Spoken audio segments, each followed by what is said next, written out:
पाहत आहात mid day Marathi news channel. चला सत्य बघूया। महाराष्ट्रातील ताज्या बातम्यांसाठी आमच्या चॅनलला सबस्क्राइब करा आणि न्यूज व्हिडिओ आवडल्यास लाईक शेअर करा। देशातला मोदी सरकारचा शेवटचा अर्थसंकल्प या देशाच्या अर्थमंत्र्यांनी लोकसभेत सादर केलेला आहे। काय बोललो मी? शेवटचा अर्थसंकल्प। आणि त्याच्याबद्दल मी आपल्या अर्थमंत्री निर्मला सीतारामनजींना धन्यवाद देतोय की आपण हे जड अंतःकरणाने कार्य पार पाडलं। शेवटचा का होईना पण अर्थसंकल्प मांडलात।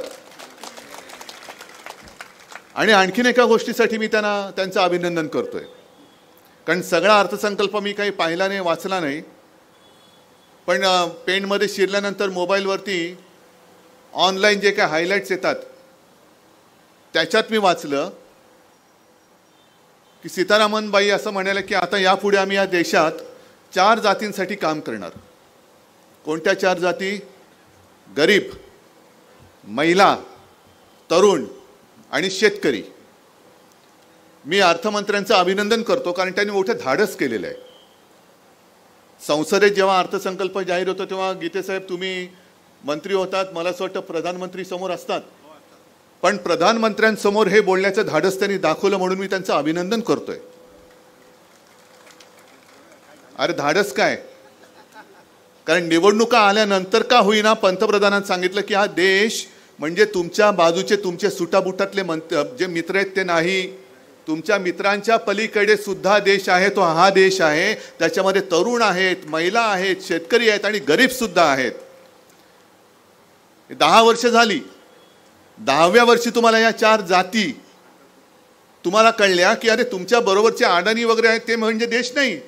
ज्याच्यासाठी तुम्ही 10 वर्ष जी खर्ची घातली आपल्या आयुष्याची, माझ्या देशाची, हा तेवढा देश नाही आहे। सुटाबुटातलं सरकार हे आता गरिबांकडे लक्ष द्यायला आलेलं आहे। मग सीतारामनजी महिलांकडे तुम्ही लक्ष देता आहात, मणिपूरमध्ये का नाही जातो?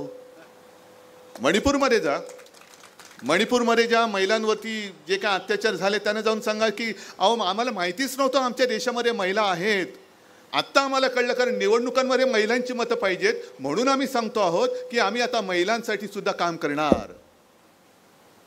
मग मध्ये जे मी म्हटलं होतं ना की बिल्किश बानोकडे जा, त्यांच्या अत्याचाराने तुम्ही सोडलं होतं, पुन्हा कोर्टाच्या आदेशाने त्यांना तुरुंगात टाकले, त्यांना जाऊन सांगा की ताई तू सुद्धा महिला आहेस, आता आम्ही तुझ्यासाठी पण काम करणार आहोत। इथे शेतकरी असतील आलेले, कामगार आले असतील, तरुण आले असतील। ज्या वेळेला शेतकऱ्यांनी 1 वर्ष, 1.5 वर्ष, जवळपास वर्षभर, वर्ष 6 महिने उत्तरेतल्या शेतकऱ्यांनी आंदोलन केलं, थंडी, वारा, ऊन, पाऊस कशाची पर्वा न करता आंदोलन केलं, त्यांना तुम्ही अतिरेकी ठरवलं होतं। आता अतिरेक्याने तुम्ही शेतकरी समजायला लागलात आणि आता तुम्ही त्यांचं काम करायला लागलात।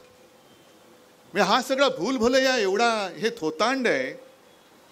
पण एक लक्षात घ्या की पूर्वी म्हणजे अजूनही होत असतील जादूचे प्रयोग। महाराष्ट्रातील ताज्या बातम्यांसाठी आमच्या चॅनलला सबस्क्राइब करा आणि न्यूज व्हिडिओ आवडल्यास लाईक शेअर करा।